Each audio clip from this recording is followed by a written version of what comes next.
Okay, I'll go ahead and call this meeting of the Anchorage Assembly's Committee on Homelessness to order. Travis, can you please go ahead and do the roll call? Sure. Miss Allard, Mr. Constant, Mr. Dunbar, Here. Miss Kennedy, Miss LaFrance, Here. Mr. Perez-Verdia, Mr. Peterson. Mr. Constant Present. here. Thank you. Miss Quinn Davidson, Mr. Rivera, Present. Mr. Weddleton, and Ms. Salatel. Here. And I'm not sure if you caught it, but Mr. Constant said he's on the line as well. With that, we'll go ahead and move on to our first item in the agenda, which is audience participation. We had one member signed up, and one audience participant signed up, and that is Mr. Leva. Mr. Leva, are you on the line?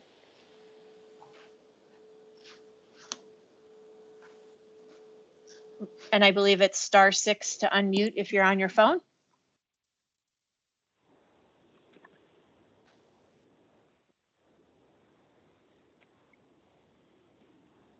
Okay, not hearing anything from Mr. Leva. We'll try at the end of the meeting's audience participation to give him the first opportunity. Being as we have a full agenda, we'll go ahead and move along. We have 4 items on the agenda today. The first is mass shelter information. Then we have a COVID-19 homelessness response update, then a Home for Good update, and finally an anchored home plan adoption item. So with that, I will turn it over to Kathleen McLaughlin, who is the mass shelter operator with Beans Cafe. And the floor is yours, Kathleen. So thank you. I think we have Lisa Souter also on the line. Lisa, are you there? And I'll just note for the record, we have been joined by Miss Quinn Davidson as well. Okay. And if there are any questions, if you can type them in the chat, that would be best. I'll also monitor my phone for any text messages so that I can put you in the queue. It looks like Miss Sauter has just joined us on the meeting. Kathleen, you are welcome to go ahead when you're ready.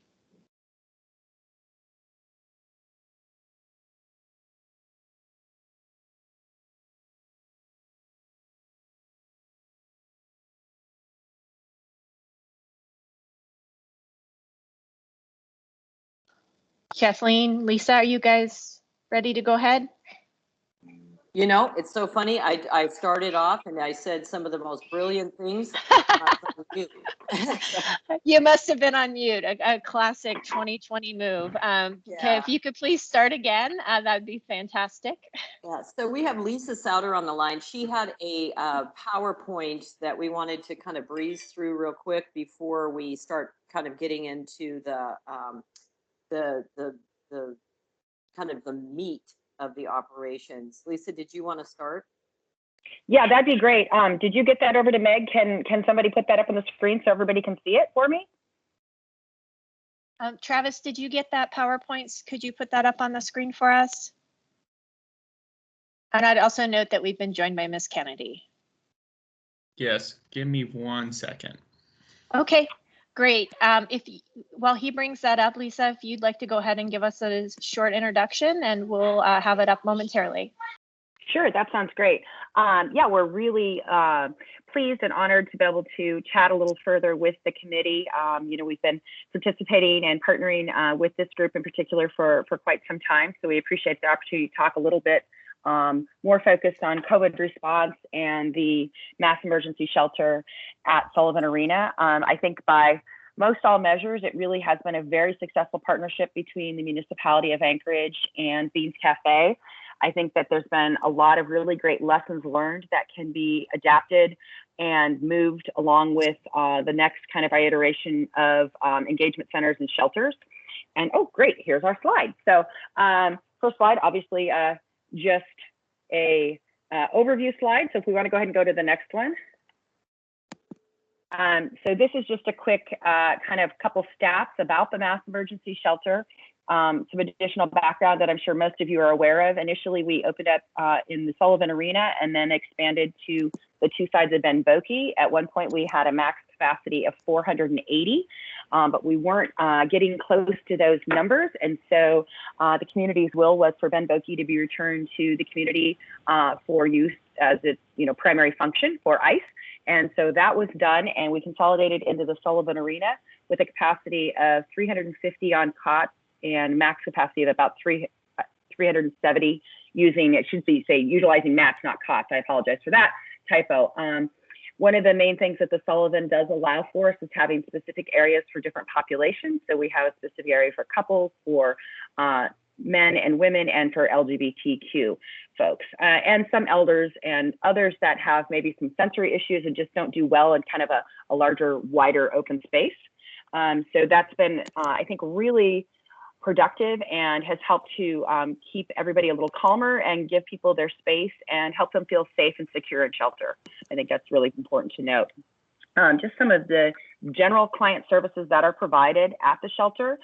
We do obviously meals. We have breakfast, lunch, and dinner, and we'll talk a little bit more about that under food services.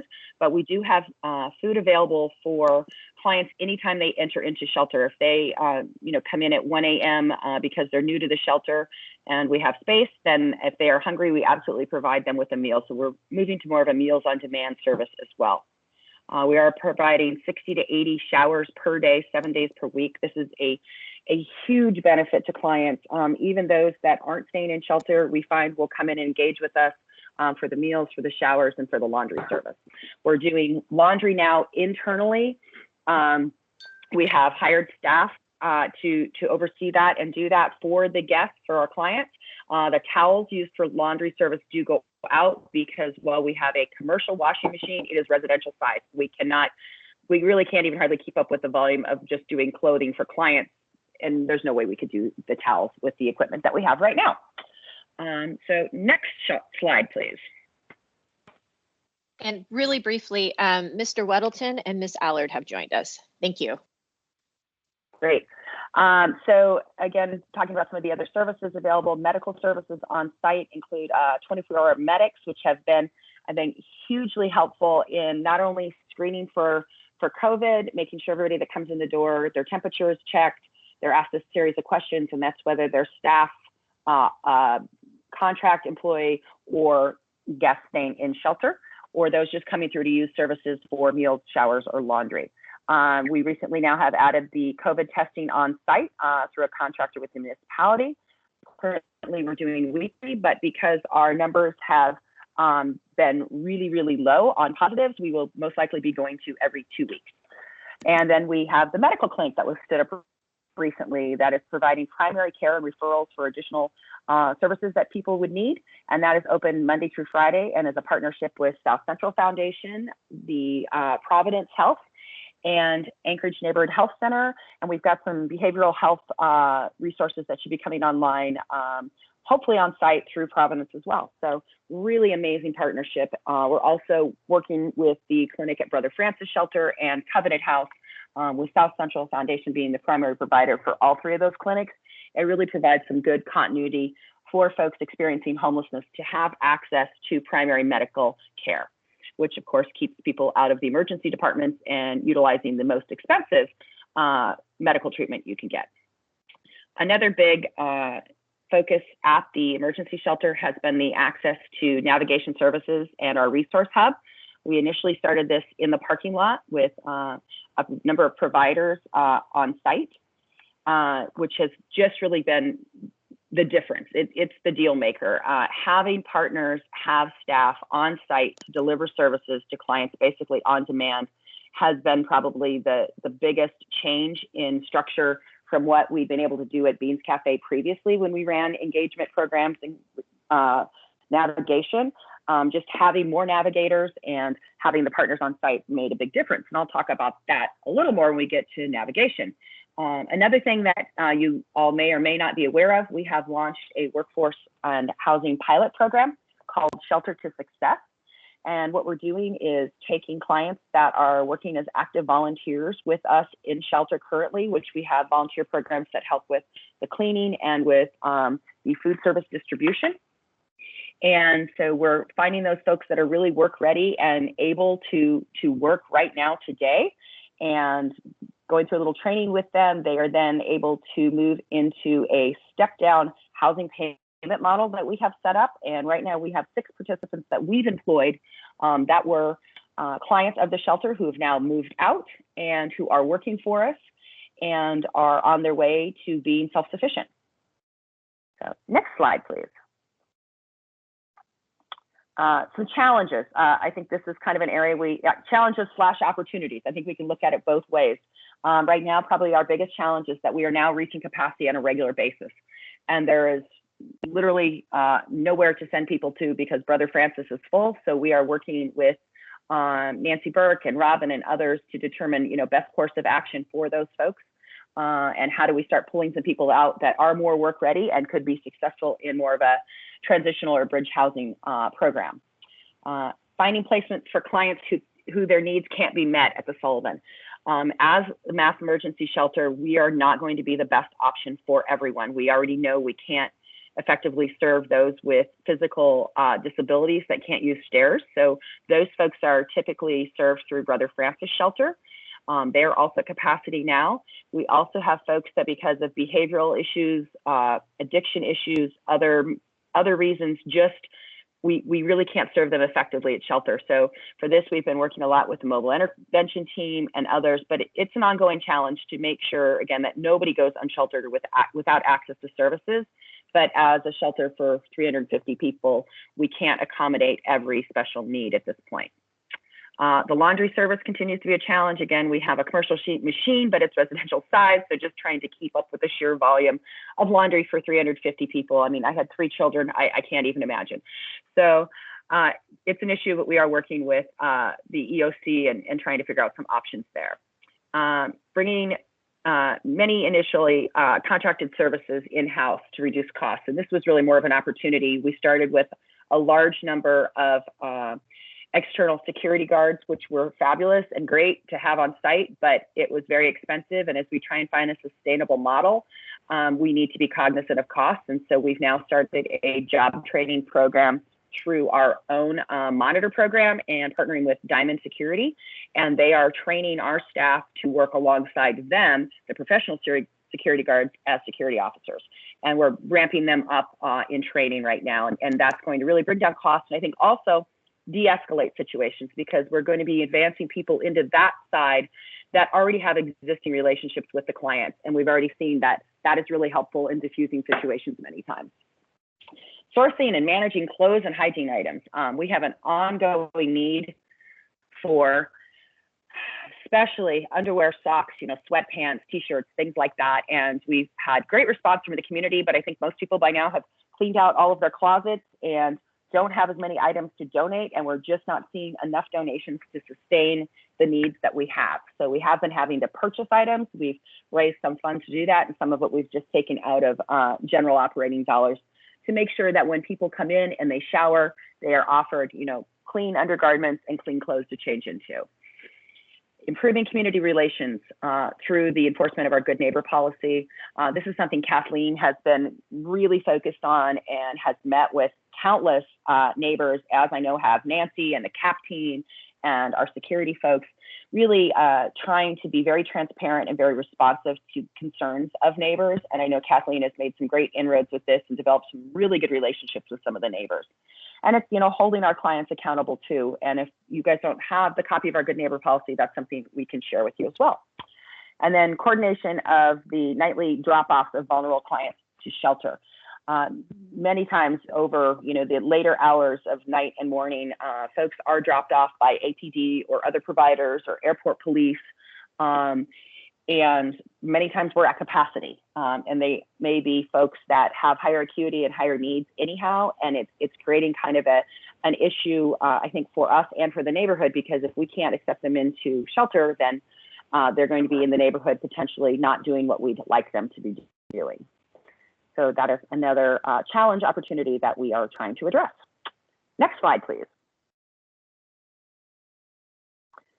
Food services. So we are providing the 3 main meals per day, kind of have our main meal service line, but we're trying to do more client choice. So that does a couple of things for us. It reduces costs in many ways, because if we don't have to have, 400 or 500 of the exact same item, we can more effectively serve people's individual tastes and needs. And we also can utilize donated food or items from the food bank more readily than having to have enough to provide, several hundred pounds of protein per meal of the same type. We are making sure people have access to food 24 hours per day as well. And we're serving about 1,100 meals, and we've served over 107,000 meals since the shelter opened. And that is just on site.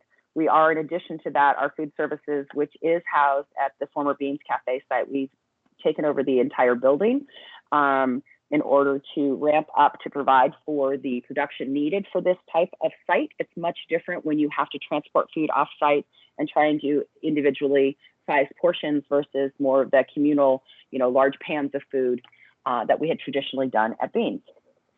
So some of the challenges involved with that, because of COVID, we do not allow volunteers in our production kitchen. So we've had to increase our culinary staff at the former Beans Cafe site from 4 to 12, just in order to keep up with the volume, not only at the shelter, but also general community needs and some of our partner needs. We do provide lunch for Brother Francis Shelter 7 days a week, and we provide meals to Rural Cap for Carlick Manor 7 days a week. Again, increased costs due to packaging. We're using disposable dining and serving items because there is no commercial dishwasher or facilities like that at Sullivan Arena.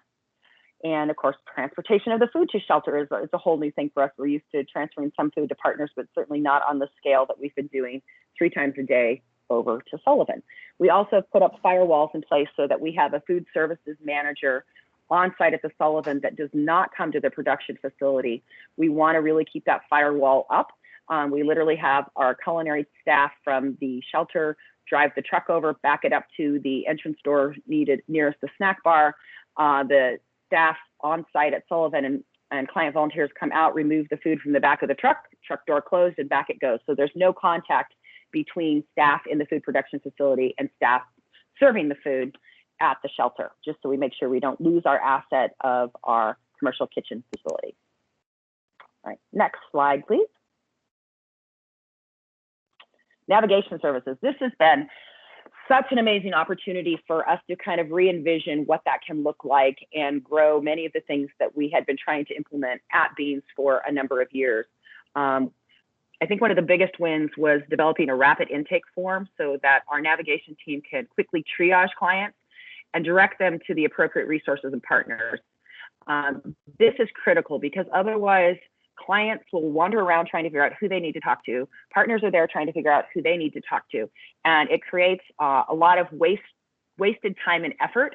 And so by us coming in and triaging people and knowing what services the partners on site are available to offer, we can quickly and easily direct them to the appropriate partner.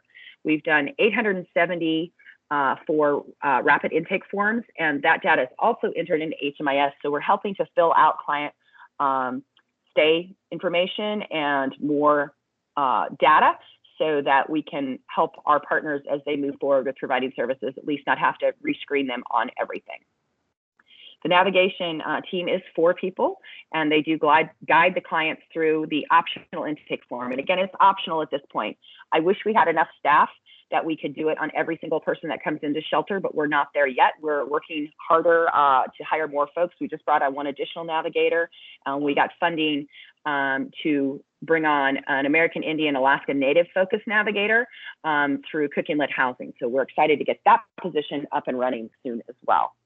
We've had 206 clients exit intentionally, and I think that's important to note that term, that it's a planned exit. It's not they ended up in the hospital or they were trespassed from shelter, or they just decided to go back to camping. These are folks that intentionally have exited through partner resources and the resource hub on site. And it's been a variety of different programs and ways they have exited. Some have been assisted with relocation money through partners. Some have been put in transitional housing, some in permanent housing, some in treatment, all different pathways out of the emergency shelter. We partner greatly with many partners to provide access to things like the IDs. You can't get into housing, you can't get a job, you can't do anything without an ID. So we're thankful for partners who have funding for that. We've had Food Bank and others on site providing information about how to sign up for SNAP benefits, Medicaid, and other federal programs. We also did a lot of the federal relief money, had people helping people file for their $1,200 that they could receive. And a lot of people were able to use that to independently go be housed then. Tax prep, all those types of connections are being made. Some of the challenges that our navigation services side is facing is the transportation to offsite partners who are providing services. We were able to now tap into some money through the Anchorage Coalition Homelessness, which has been super helpful, but it's a limited pot of money. And I think it's something we really need to think about long-term is how do we get people to different partners, medical appointments, medically assisted treatment, what does that look like? Access to food once housed has been an issue for a lot of our clients. We're providing kind of move-in boxes of donated food items that help clients at least have something to start with until maybe they get their SNAP benefits or until they get a little bit settled.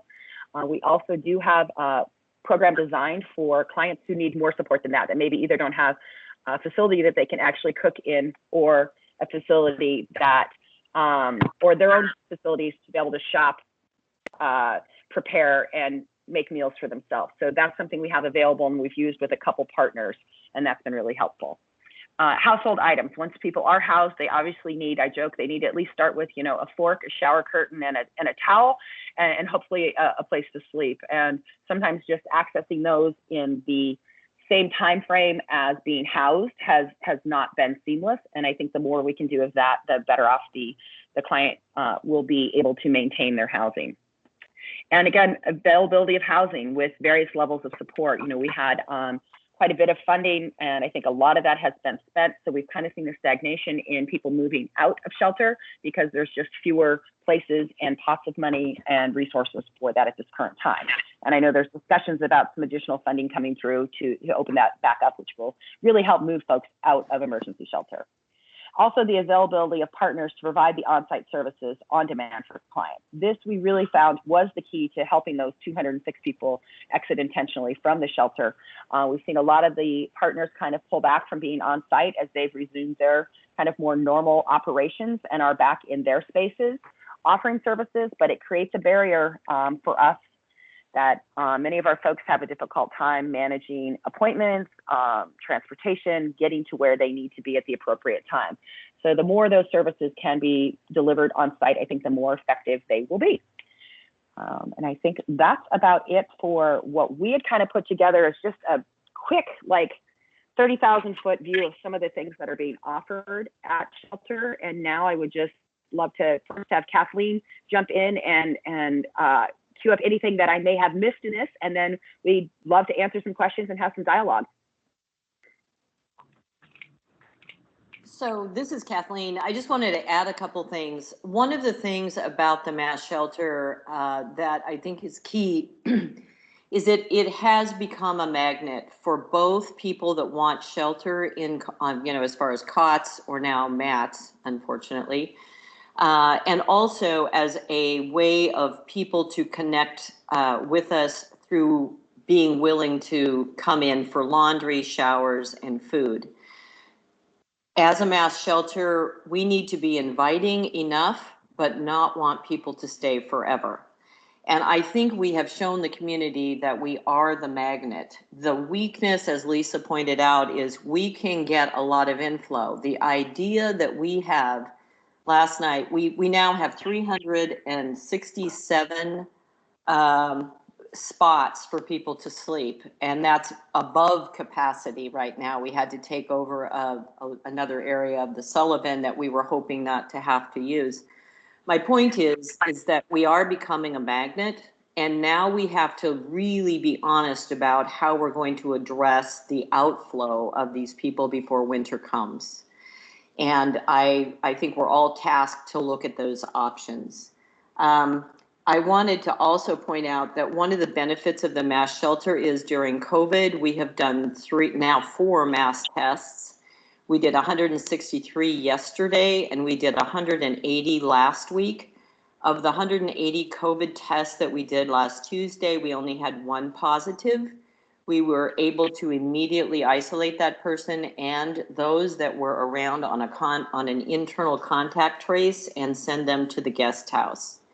So we are feeling that we are doing a pretty good job at trying to keep COVID outside the walls. The other thing that's happened is I get calls almost daily of people that are looking for homeless individuals who are COVID positive. And we are on the lookout because they may be coming in for our services even though they're already homeless. They're actually campers for the other reasons. And we have actually gotten one who came in for lunch who was COVID positive that they couldn't find, who was immediately isolated and sent over to the guest house.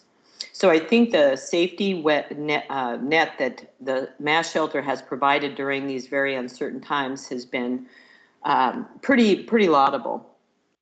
The other thing that I wanted to just state really quickly is that in trying to move people from survival mode, which is what most people coming into the shelter are into, a stability mode, is going to require us to honestly tackle the mental health issues. We take everyone and then try to figure out how to get them services, but we also have been viewed as kind of, and I don't mean this disrespectfully, but a bit of a dumping ground when other services are not available, and we are not equipped, as Lisa said, to deal with some of the very acute mental health issues that we are seeing on a pretty regular basis.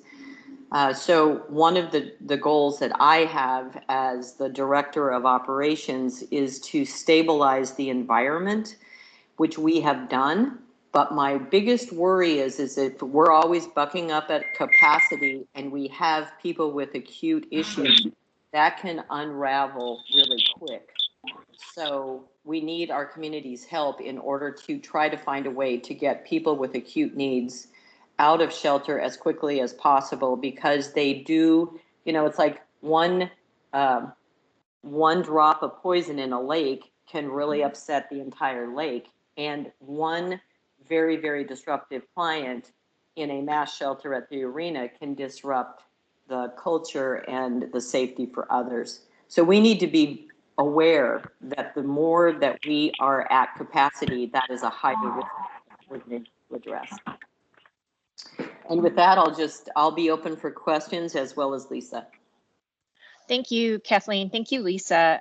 Are there any questions about the mass shelter and its operations? You can go ahead and put those in the chat or text me. And just so you know, the next item we're going to take up is from the municipal perspective on the COVID-19 response. So there may be questions that come up that will go either way on both these items as they are related. If you are not speaking, can you please put your phone on mute? And Mr. Weddleton, please go ahead. Thanks. So I walked around and talked to a lot of homeless people just a couple of days ago, and one of the questions that I asked is, why didn't they go to Sullivan Arena? And of course, it was a warm, sunny day, and it was really nice to be outside. But they, comments were often, one is there's a big crowd there, and they're worried about COVID. So, and that seems reasonable. It sounds like maybe more communication that it's not that dangerous for them there. They're also said, well, there's a lot of crazy people there, and it's dangerous, and there's fights break out down on the floor, kind of the big open area. And maybe you could address that and say, well, how much fighting is there, and so on. And then theft. They say, well, they have their stuff there, but as soon as they leave, people are rifling through it and stealing stuff. But those were some, and then also they want to be with their family, which is their group of friends. And they felt like in the they went to the shelter there, maybe because even if one or two of their little group for some reason can't go there or won't go there, they lose that connection with those people. So I wonder if you could, by the way, Kathleen, thanks again for that great tour. And anyone on the assembly who hasn't gone, it was really tremendous to get a really in-depth tour of that place. So anyway, thanks. So I'd like to respond to that. As far as fighting, I will respectfully disagree with whomever is giving you that information. Yes, we do have people that argue or fight with each other, but it is not every day. It is not every hour. We have security now who we call it a soft touch approach. It's de-escalation. When people do get cranky with each other, we move them outside. We have a very strong safety mission. So it is not something that I can say never happens, but I think that it is overstated in the way that it's told to you. The second piece is theft. Absolutely, it's an issue. We have three types of theft. One is cell phones, one is prescription, and one is when people abandon their cot for a day, we turn that cot over to another person who's going to use it. We call it the head in the bed rule. One of the things that people get extraordinarily frustrated with is if they've been gone for 3 or 4 days, they expect that we are going to hold their property until they return. We do not have the capacity to do that. So when people say that there is theft of cell phones, absolutely. And we need to try to find ways to protect people from that happening. And with the cell phones, it's a little tricky because sometimes people will take a cell phone, put it on a charger, and then walk away, and then it's gone, and then they get upset with us. And that is an accountability that they have to have with respect to that item. However, there are some people in our homeless community who are absolutely predators, who do steal from other people. And that is something we have to become more vigilant at. The other thing that's stolen quite a bit, if it is not under inside a tote and at the bottom of the tote, is prescription medication. And so we are trying to address that by encouraging people to put their medication at the bottom of the tote that they are assigned, because it's harder for people to rifle through things if it's at the bottom. Some people leave their stuff on the top of their tote in open air, and that is a what do you call it? A attractive nuisance. So fighting, I think that we can always do better. There always will be certain fights that occur, but I think that we are handling it very well. And as far as theft, we can always do better. We have 47 cameras now, security cameras, and we have been able to improve that. But that's always going to be a reality in a mass shelter that we have. Thanks, Thanks, Kathleen. You started to break up there a little bit at the end, and then we do have one more question. Ms. Kennedy, please go ahead.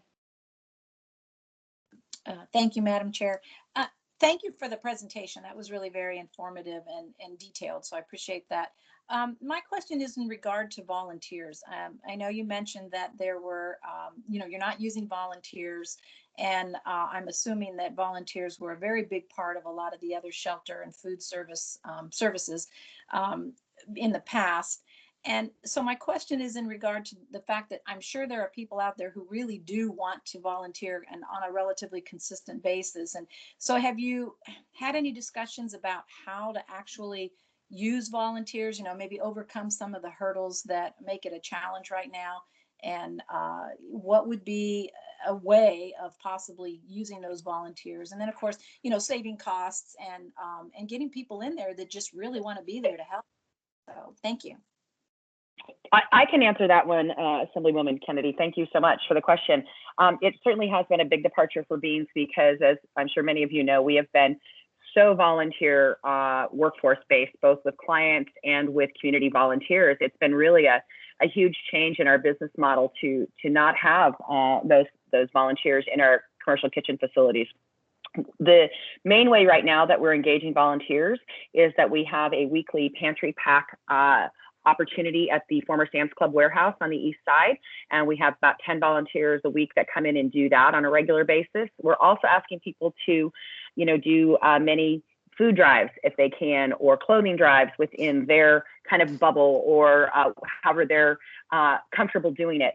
Those are the main ways right now we're utilizing volunteers. We've done some kind of risk analysis on bringing volunteers into the commercial kitchen facilities themselves, and we're just not really right there yet due to, kind of the recent spike in cases that we've had externally. We're honestly probably more concerned about a volunteer or a community member bringing COVID into the population than our population taking it to the volunteers. We've had very few cases of COVID in shelter, shockingly low actually, compared to the general population, especially when you compare it to other shelters in other cities. So we've been really successful, I think, at kind of, putting up those firewalls so that we make sure that doesn't happen. But we are always trying to figure out more ways to work on volunteerism. And it's actually a conversation we had yesterday as well internally. So certainly there are opportunities, and people can donate items, bring items, do drives, do the pantry packs. And our client volunteer opportunities are ongoing at the shelter, very much modeled on what we had in the past. It's just that we don't do the food production on site at the shelter. That is all done from our 3rd Avenue facility. So I hope that helps address that. Could I just jump in real quick? We also have groups that are making masks for us. And what we find is our clients are more likely to use masks if they're personalized rather than just the paper masks. So that has been a real blessing for us. Thank you. That's all really very helpful. And if I might, Madam Chair, just can I ask one more question in regard to the same question? But Please go ahead. thank you. Actually, then, where would somebody find information about how they could potentially help, volunteer, donate? Do you keep something online where people can regularly check to see what the latest need is, or what how people can actually volunteer or help in some way? Not necessarily just volunteer, but how can people help? Thanks. Sure. Well, they can go through our website, which is beanscafe.org, and send in a little note. They can email us at info@beanscafe. The primary way we're notifying people of volunteer opportunities are through our email list to former volunteers, which I think we've got about 1,600 people on that email list. And then we also generally put out opportunities through our 2 Facebook pages, Beans Cafe and also our Children's Lunchbox Facebook page. But welcome any additional ways to get the word out on that. We're always looking for better ways to communicate with more people. Great. Thank Thank you. Thank you, Madam Chair.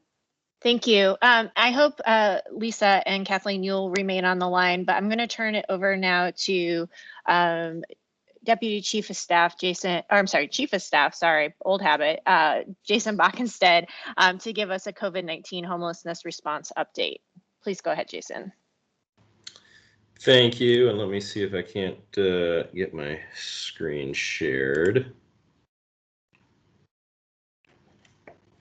Can everyone see that now?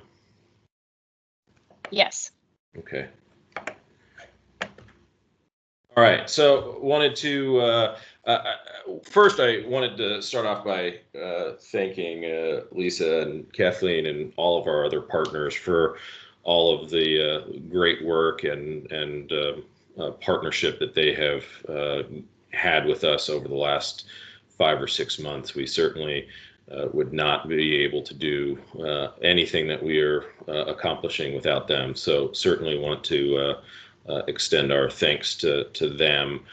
And a lot of what they went over were some of the things that I was going to touch on. So I will try to get through different parts of this relatively quickly, since I don't want to necessarily repeat too much of what they said. And then there will be parts of this that I have Scott Carpenter and Renee Aguilar, who are our mass care and public health section leads over at the EOC to describe some of the things. But just quickly running through a couple of things, obviously, I think I've talked about this quite a bit, that in mid-March, we certainly understood after all of the public health emergencies that were declared that there was going to be a significant need to find additional shelter space for all of those individuals that were going to be displaced as a result of a lot of the CDC recommendations and other public health criteria and guidelines that were being released about the need to have 6 feet of social or physical distancing, not just for sleeping, but for a lot of the different activities, eating and others. And we were going to lose a significant amount of our bed capacity. And, social and physical distancing was just not going to be achievable in the buildings that we knew historically have been used for shelter. So, we obviously quickly stood up both the Sullivan and the Bokie, and Beans has been there since the beginning. We have obviously demobilized the Bokie and are just using the Sullivan as now, and as Kathleen and Lisa said, have about a 365 person capacity in there, and while keeping the 6 feet of physical distancing. But wanted to just kind of do a rundown and show kind of the numbers again of what it looked like, in previous winters and summers. And I will apologize, the total under the winter 2018 and 2019 is actually 602. Fat fingers, and I just caught that. So that number is not 652, it should be 602. But as you can see, over this last winter, we had a bed capacity of almost 700 through a number of different providers around town. And, as a result of capacity and 6 feet of spacing, that number was reduced to under 300 pretty much overnight. And with our ability to, provide the mass shelter at the Sullivan, we certainly have increased that number to almost what it was, but we are certainly still short. And certainly the conversations that we've had over the last 8 weeks about additional facilities will certainly, hopefully, provide some of this needed capacity as we move into the fall and the winter. But wanted to just let everyone know kind of what the numbers look like pre-COVID and what they're looking like post-COVID. Certainly one of the challenges that we have dealt with moving through the summer and into the fall was predicting kind of what that shelter usage was going to be for the summer. I think, as we've discussed extensively, for the first time we had funding available to expand shelter service year round. Certainly COVID kind of threw that out the window, and we've had to deal with other issues. And we knew we were going to have to deal with the perceptions that homeless individuals indicated fear of being in a larger setting, in a larger shelter. And then certainly over the last several years, thankfully this year was not nearly as bad, but the previous years there were a lot of fires and other dangers that certainly we wanted to prevent that from happening, or with those that were potentially out there camping. We wanted to make sure that there was space available for them in the result of if there was a bad fire or things like that. So. And certainly, as we have started to see, the mass shelter at the Sullivan is beginning to really fill up day in and day out, particularly when it is raining. And I think part of that is a direct reflection of a lot of the work that Beans and a lot of other providers in town have done over the last couple of months of really getting out there, talking to individuals, ensuring and allaying a lot of the concerns that have been raised in the past, that this isn't like some of the shelters over the last couple of years, but this is a space and a location where there's plenty of distancing, You're not sleeping on top of one another. So certainly I think a lot of the work that has been done, communicating that has been successful, and one of the reasons why we're probably seeing more and more people show up every single day. I wanted to kind of give a snapshot of what the averages look like over the last couple of months in terms of the capacity at the number of different shelter locations around town. As you can see, I'll focus in on the Sullivan. June and July, we were, closer to, 70 or 80% capacity. And just over the last couple of weeks in August, we're almost at 100% capacity on average, and certainly there is still some capacity at some of these other locations, but I think as we move into the fall and winter months, that's going to quickly fill up to the point where there are obviously a lot of conversations that both the administration and all of our partners in the assembly are having of what does the winter look like, so that we're actually providing enough capacity for those that are homeless. On this slide, I'm going to ask that both Scott and Renee jump in and maybe describe a little bit about what they're responsible for over at the EOC in terms of the mass care branch and the public health branch. Certainly, I know Beans and Lisa and Kathleen talked a little bit about some of these things, but if I could get Scott and Renee, to jump in and describe a little bit of this, I'd appreciate it. Hi, this is Scott Carpenter. I'm the EOC Mass Care Branch Chief.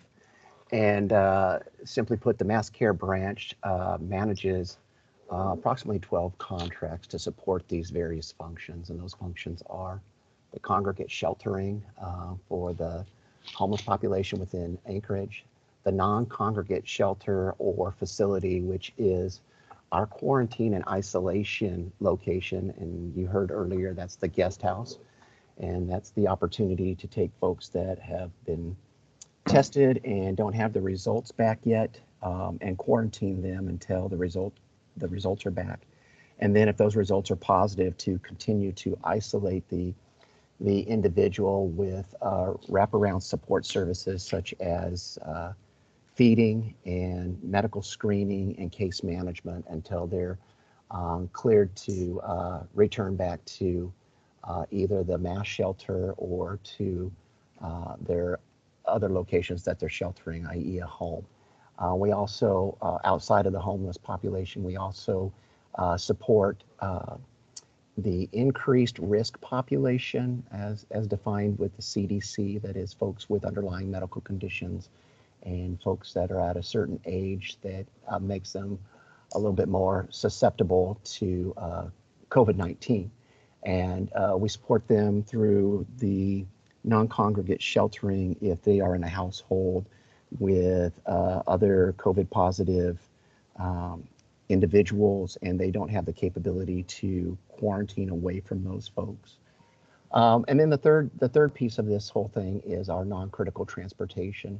And that's a transportation service to provide movement for homeless and the increased risk individual between the larger shelter setting, through testing, through certain medical appointments, and then over to quarantine and isolation, or some combination thereof.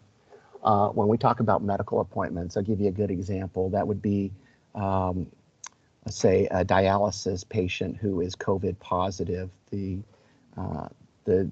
dialysis community has one location specifically set aside for COVID positive patients and or the dialysis patients who have been tested and are awaiting results. And we use our non-critical transportation to support those individuals to and from that dialysis site. And as I said before, we do this through a series of approximately 12 contracts.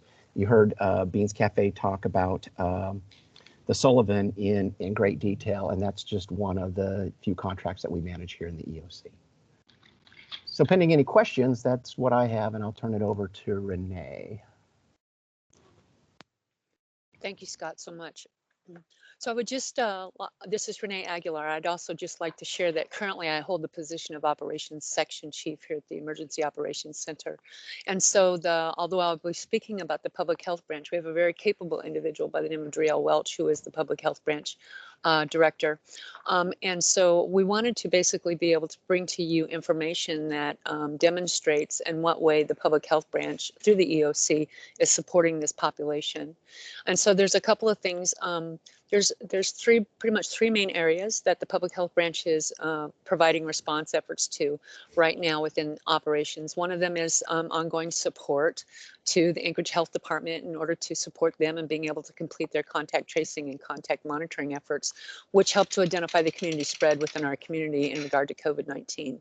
In addition to that, there are two specific areas for sample collection and testing that the Public Health Branch oversees, and that has directly to do with the contract that is in place with Providence in order to be able to run the Lake Otis testing site at 4115 Lake Otis.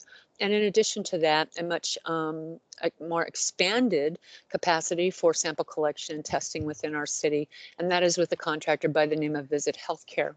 And so one of the things that we wanted to make sure, I wanted to be sure and provide to you was that we have, as of Visit Healthcare began operating on July 31st. And since the inception of their operation on July 31st, they have conducted a total of 680 sample collections in a total of 8 different shelter locations.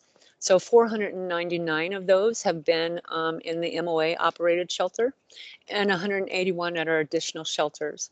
So the team that we brought on through the contract just does a couple of things. One is they have 3 sites that they set up, I'm sorry, 5 simultaneous sites they set up on Friday, Saturday, and Mondays in order to be able to just be open to the public in order to be able to access testing capacity.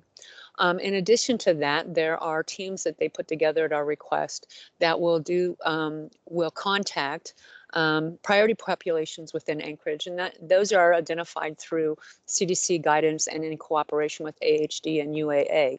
And those involve assisted living facilities, MOA shelters, and non-operated MOA shelters, for example, like Covenant House, Awake, Brother Francis Shelter, etc.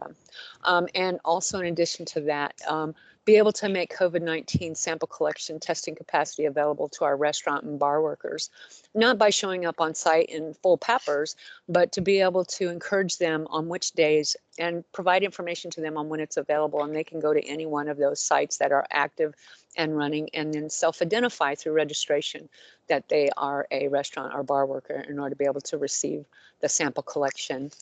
And so those are the primary things. In addition to that, there's a contract we're overseeing called AM Trace, which is there to support the Anchorage Health Department in order to be able to conduct contact monitoring.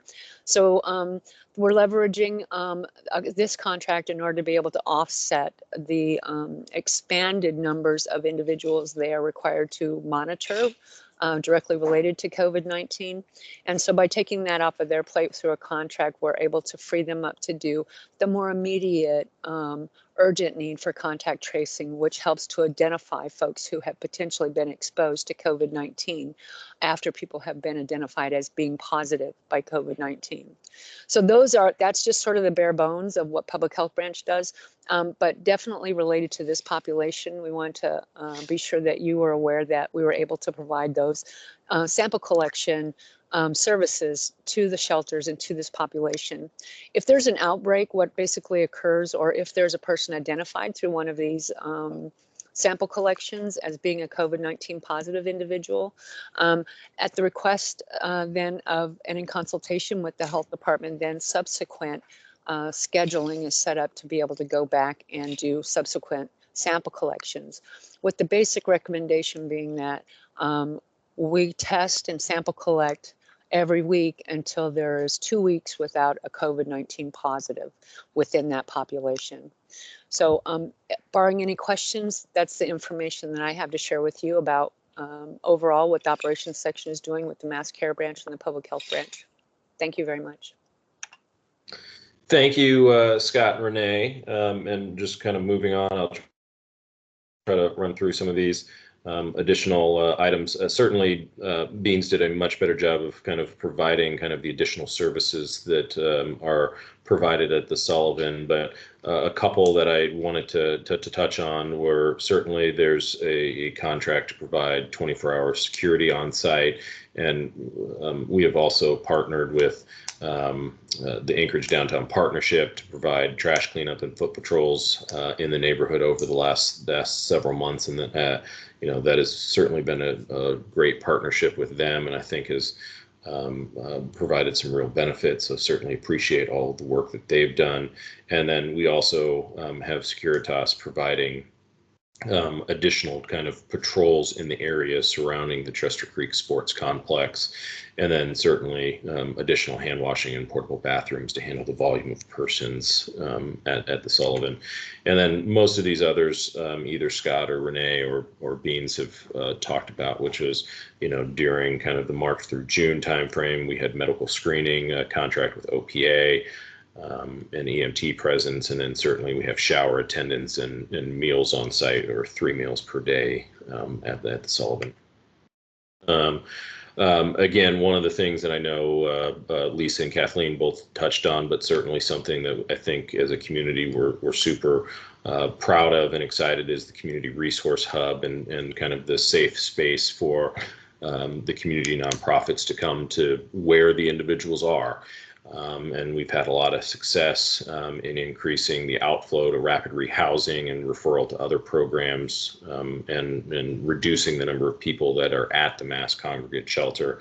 And certainly, as Lisa and Kathleen have talked about, they've utilized a new navigation program to assist in making the connections of those within the shelter.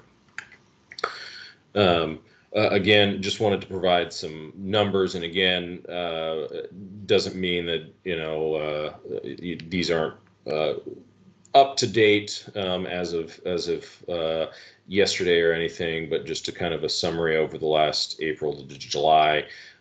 We've had about 170 in that time frame that exited to housing, an additional 27 that exited either to a different shelter or a different care setting, assisted living program or something like that.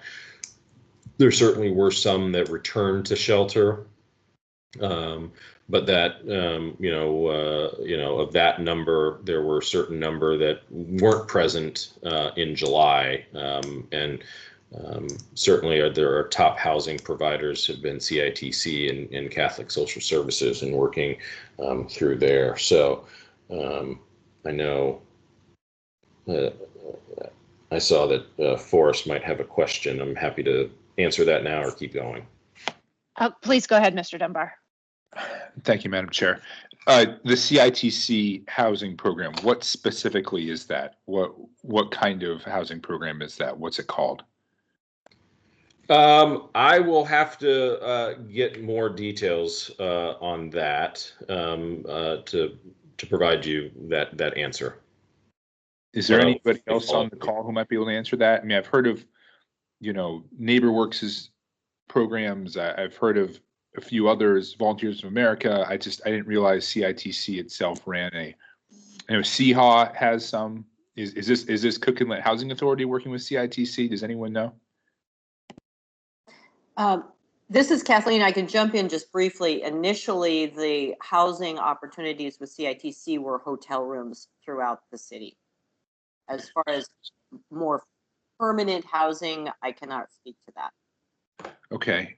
Do we know what the source of CITC's funding is for that housing? Is it FEMA? Is it some other federal program? I would not feel comfortable responding. I don't want to mislead anybody, so I don't know for sure. Well, Assemblymember Dunbar, we'll follow up and get those answers to you. Thank you. Absolutely. And then certainly, Kathleen and Lisa talked about this, but the kind of health clinic within the shelter, the collaboration with South Central Foundation, Beans, Providence, Anchorage Health Center, has certainly been positive, in terms of develop trusting relationships with the population there, and certainly we'll look to continue that and facilitate any way that we can through the MOA. The one thing that I did want to kind of bring up, I know that there's been a lot of questions kind of about what are kind of the monthly costs associated with this, and to the extent that we have been able to break out kind of some of the different contracts or costs, they are all here. I think as we have discussed previously, 75% of all of these costs at this time are still FEMA reimbursable. So the vast majority of these costs, and in case anyone is trying to do all of the math right now to add up the total cost here, I will just tell you it's about $885,000 a month to provide this service at the mass shelter at Sullivan. But again, currently 75% is FEMA reimbursable, and to the extent that at some point in the future, I think we all understand that is going to go away, and that is certainly going to be a challenge as we have discussed in previous settings. I think one of the other things that we are certainly spending a lot of time working on is what does the fall and especially the winter look like in terms of providing safe shelter or housing for our homeless population. Certainly, we do not expect any of the guidelines from our public health officials or from the CDC to change in terms of providing any less than 6 feet of social or physical distancing. So to the extent that there will be any additional population that could go to any of the additional shelters as compared to the numbers last year, I think that's highly unlikely at this point. So certainly the conversations that we've had about additional facilities and buildings is still ongoing, and looking at figuring that piece of it out over the next couple of weeks and months, so that we have a really solid handle on what the numbers are going to look like in terms of what additional capacity we might need going into the winter. Certainly, as we have described, just based on the physical distancing requirements, we have a significant gap if we do not have the Sullivan and other facilities available to us going into the winter. Jason, before you move on, I have a question, and then Mr. Weddleton does as well. Sure. Is there any possibility that the Ben Bokeh would be brought back online? I think that would certainly be in the conversation if we got to the point where there was additional capacity needs. That would certainly be part of the conversation, yes. Okay, thank you. Mr. Weddleton, please.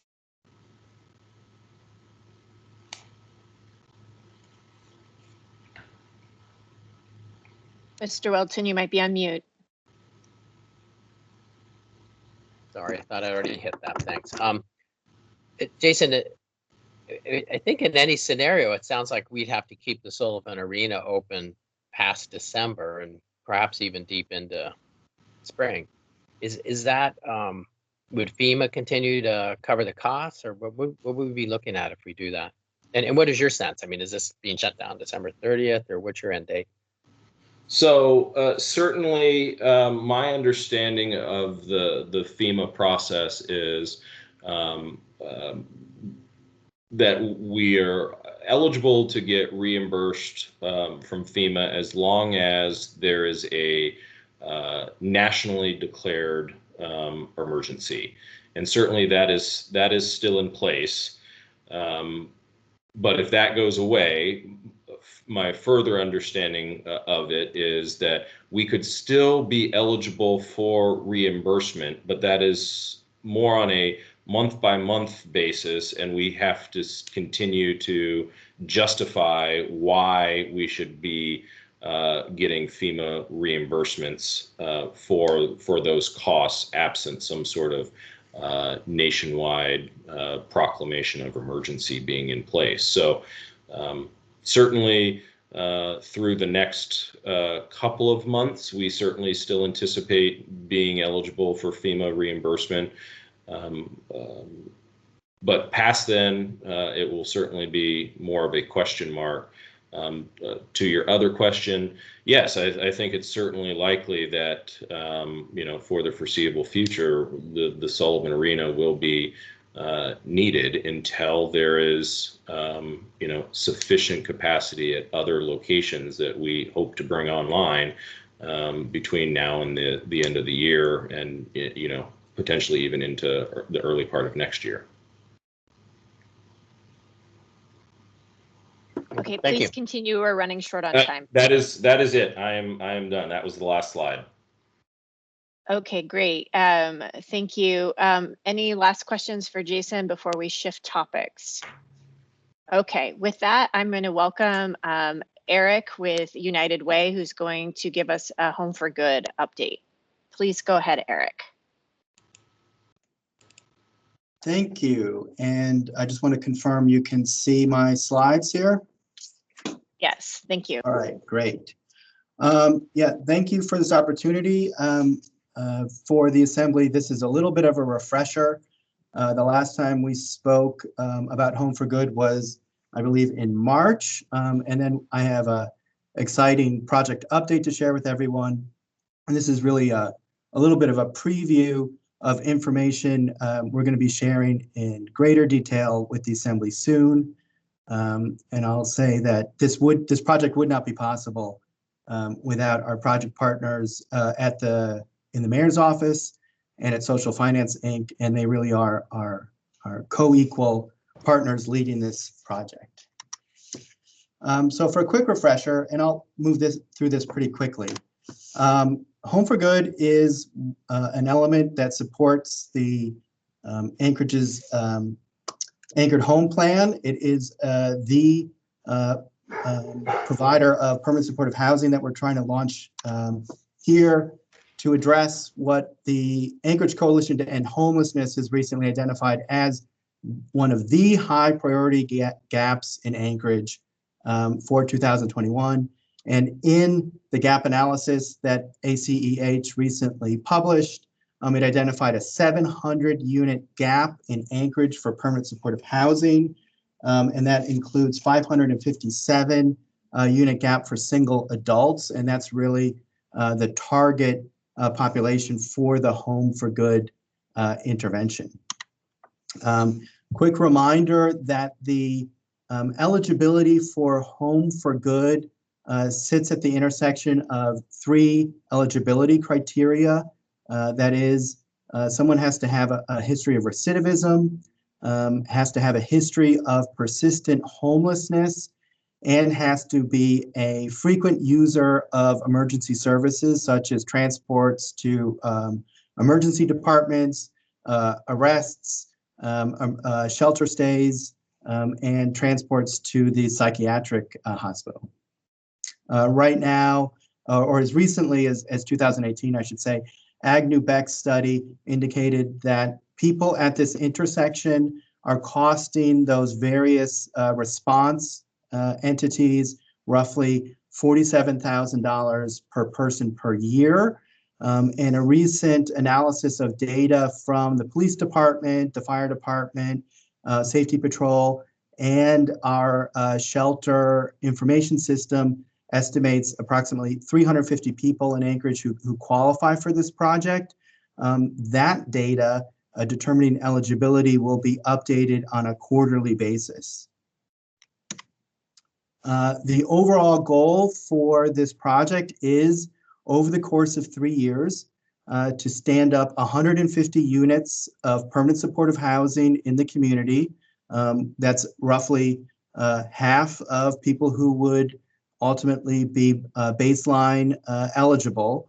And we are targeting the folks who are at the really high end of the scale of using all those services.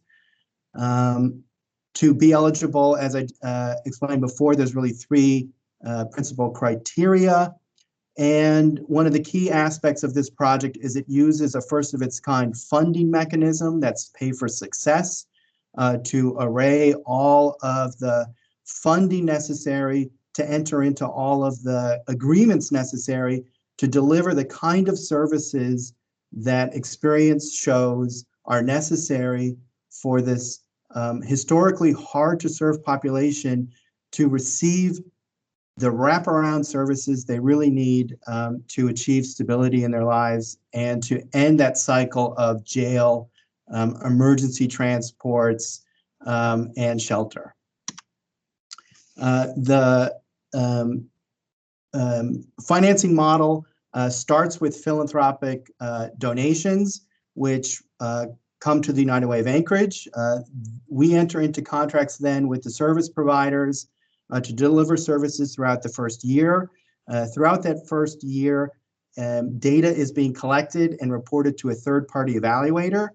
That independent third-party evaluator then issues reports to the municipality of Anchorage, and through the Pay for Success funding mechanism that the Assembly approved back in March, as outcomes are achieved, to the extent they are achieved, that then goes forward to fund subsequent services. So here's the heart of what I'm really happy to share with you all today, which is an update of the project. The project launched a little over a year ago. We actually have 3 people who have been housed for over a year now. And the delivery of services would not be possible. We would not have been able to achieve anything we've done so far if it was not for our service providers, and that's Rural Cap, that's Alaska Behavioral Health, and that's South Central Foundation.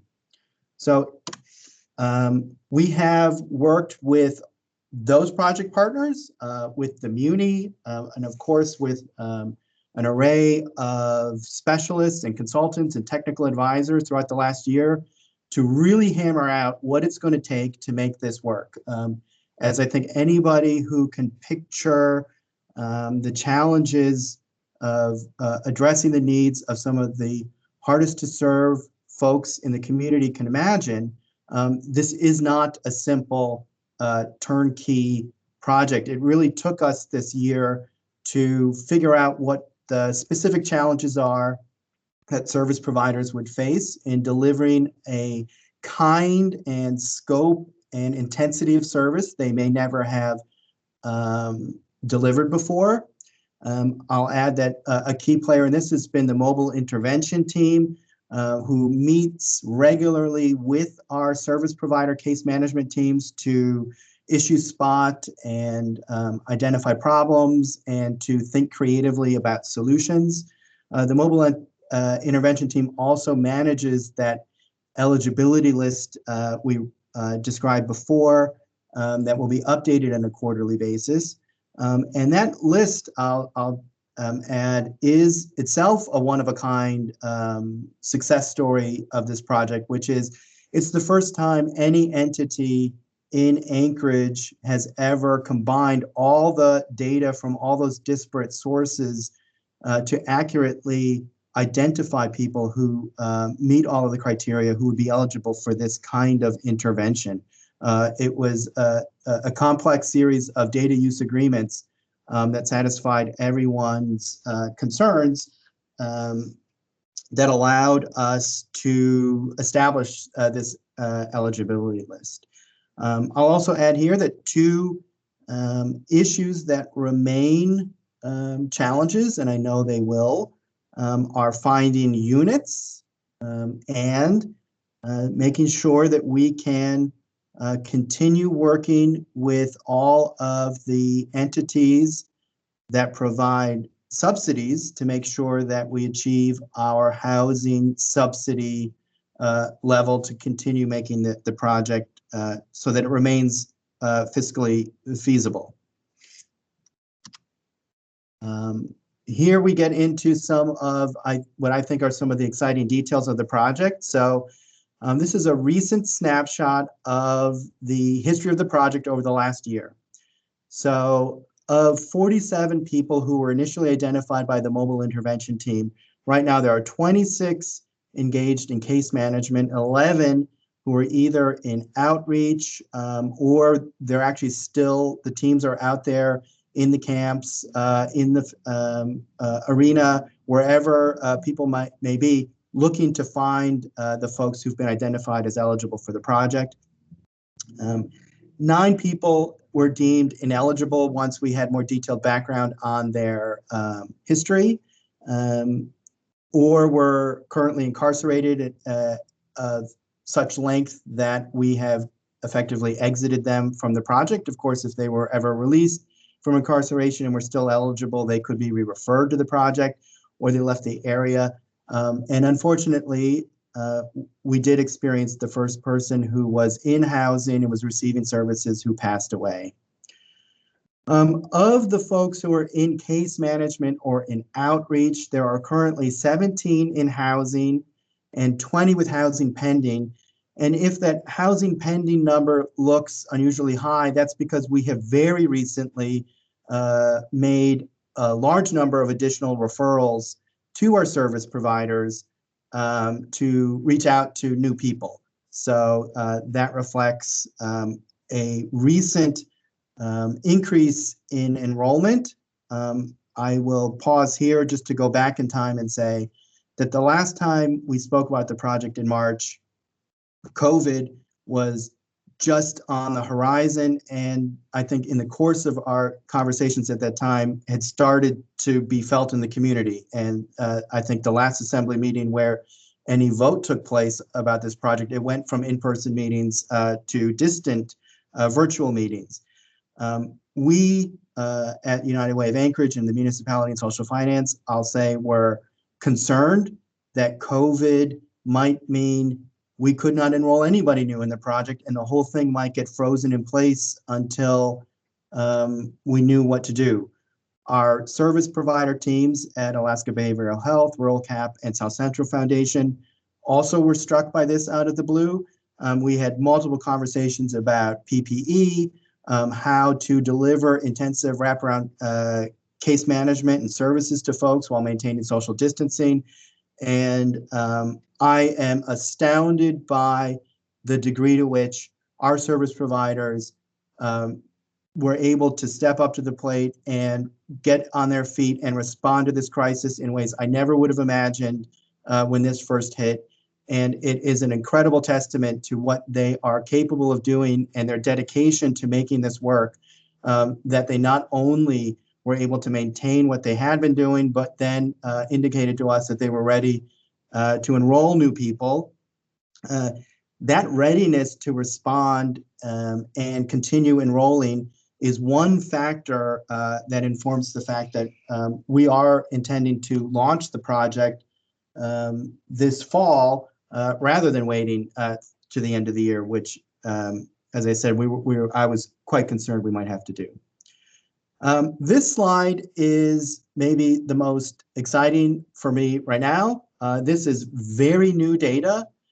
We went back to the municipal data sources. So that is the APD, AFD, the Safety Patrol, and then the Shelter Information System, the Homelessness Management Information System, to take a measurement, now that we're a year into the project, of how we're doing. Now, yes, these, if you see the pre-post numbers, the sample size is a little small. As I mentioned before, only 3 people have been in this project throughout the entire 12 months in housing. But of 21 people who have been leased up, at the end of June, when we took this snapshot, we've seen an 85% reduction in arrests, a 44% reduction in emergency transports, 85% in safety center stays, and 63% in the shelter.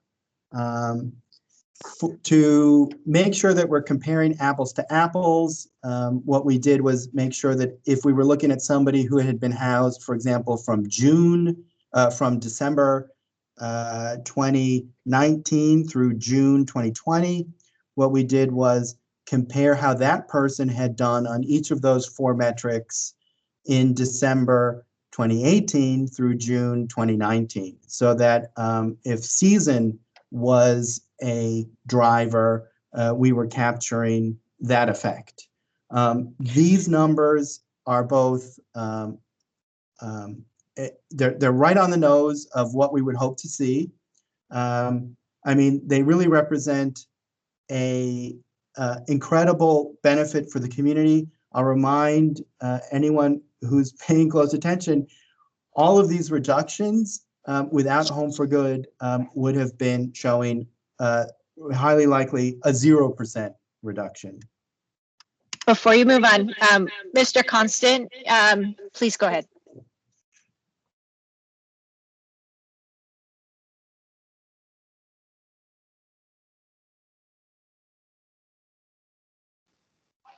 Thank you. Mr. Sorry, it took a moment. I'm on my phone right now. So, Eric, recently I had some constituent calls from two people who have been serving as landlords, and I'm not sure if it's in the Home for Good program. They were serviced by Choices, and Choices lost their grant. And so all of a sudden there were these landlords who had been providing a place to stay for individuals who are very likely part of this program or similarly situated. And then basically another operator, Alaska Behavioral Health, got the grant and then has essentially disappeared from the landlords. At least that's how it's been explained to me. And so they're now losing their tenants because they can't manage the properties because the potential for harm is increased. How is that part of the project working right now? Through the chair, thank you, Assemblymember Constant, for your question. I am indirectly aware of the landlord you're speaking of. Choices, in fact, was not a Home for Good service provider, and that lease and that grant did not directly, or that situation did not directly emerge from the Home for Good project. I'll add that one of our consultants who's advising on this project was made aware of it and was able to speak with who I believe the landlord in question was, who reached out to you. My understanding is that landlord is very satisfied with the help our consultant was able to provide her or him, and is actually looking forward to potentially working with us now. To the broader question you raise about how do we mitigate the concern that a landlord might have that they can enter into an agreement to lease to a Home for Good participant and somehow the funding disappears and the landlord is left holding the bag, so to speak, because they're in a lease with a tenant. One of the advantages of this project is that it is funded for 3 years.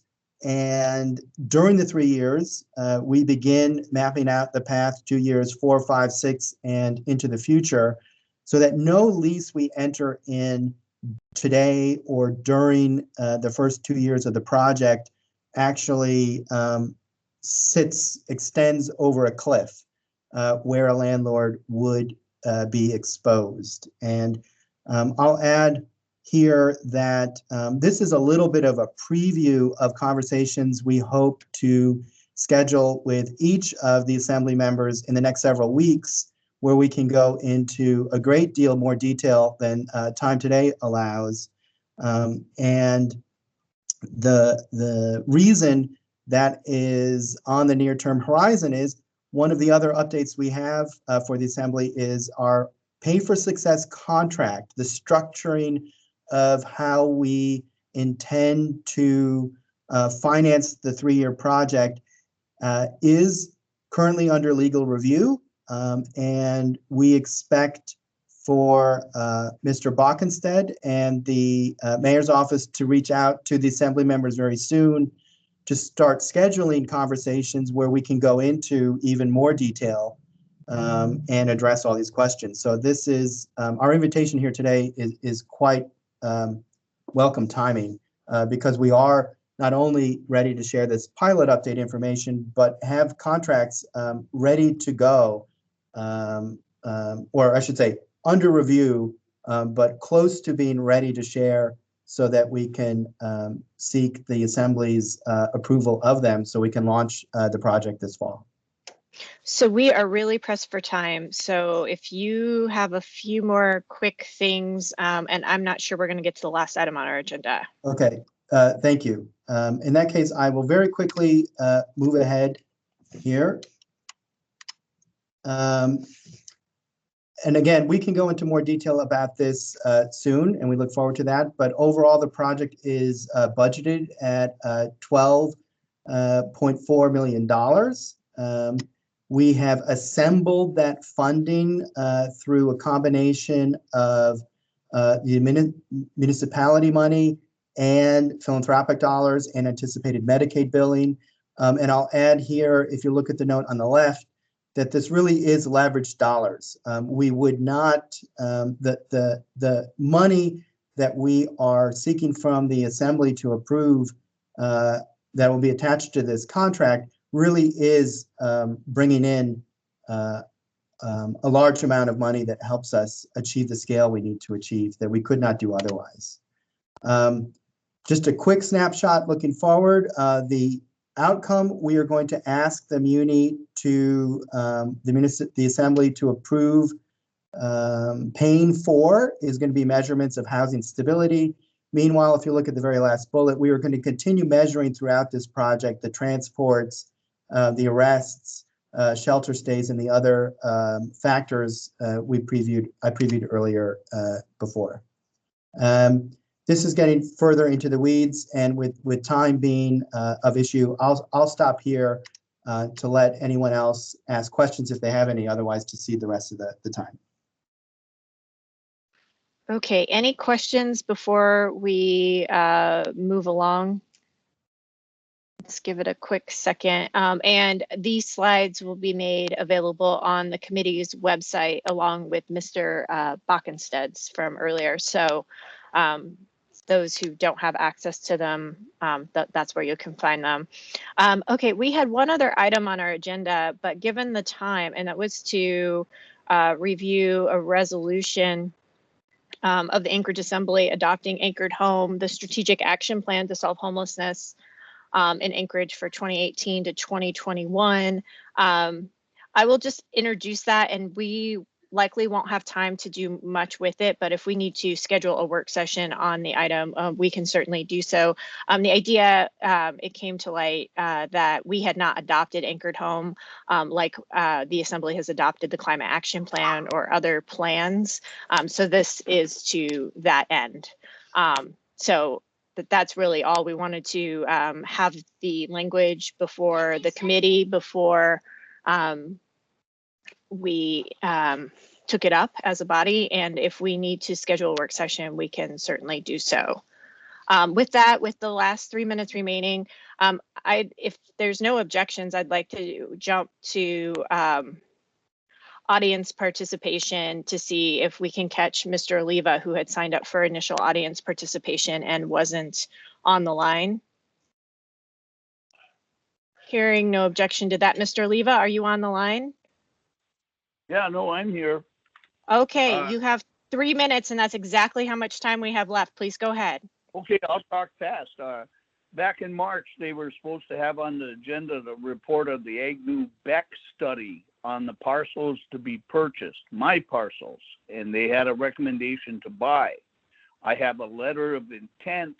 I paid for half of the appraisal. It has an environmental phase 2 complete, and it's clean. I have community council approval, and even the Third Avenue Radicals approved it. And this is in Fairview. And so this purchase has been recommended. And if you're going to do a resolution recommending Anchor Homes, would you do a resolution asking the mayor to go ahead and ask to get some financing to get me out of there? Regardless of what I say or what I do, it doesn't penetrate that the homeless shelter in Beans has killed my spirit, my mental stability in the sense of when I listen to these meetings, it's hard not to get upset. So I'm controlling that. But then also, you've killed me financially. It's a terrible, terrible situation. I refer it to the Love Canal. You abandon it, but if you all got my pictures yesterday, they're still there, and there's no safeguards in enforcement. You're using the same providers, the same partners, and they're failing, yet you give them accolades and more money. So if you would give me my money, I will exit. I have options and recommendations to you that would be positive. I've always been positive, but this is a dead end from what you did with the other 4 parcels. That was greatly a negative experience with poor planning, poor process, poor presentation, and the funding was poorly looked at before you went out and put this to the public. It created a lot of damage, a lot of racism, and if anything fueled hate in the city, it was your actions. So I don't want to be critical. I want you to negotiate in good faith, because it's been over 2 years and I want out. You condemn my property, you can condemn me, but now it affects my family and my marriage. So, hey, if anyone got any questions, I'll use them to answer it the rest of the time. But please do the resolution, find the financing, and get me out of there.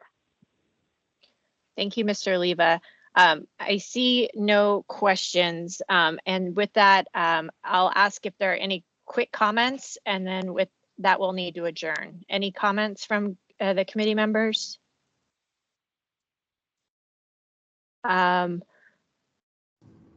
Ms. Lebo? Hi, I was just listening to Mr. Oliva, and I wondered if anyone on the assembly did receive those pictures and if you would be willing to share them with myself. Yes, I'll be happy to forward those to you. Thank you. And with that, we're going to need to adjourn. All right, seeing no objection to adjournment, everyone have a great day.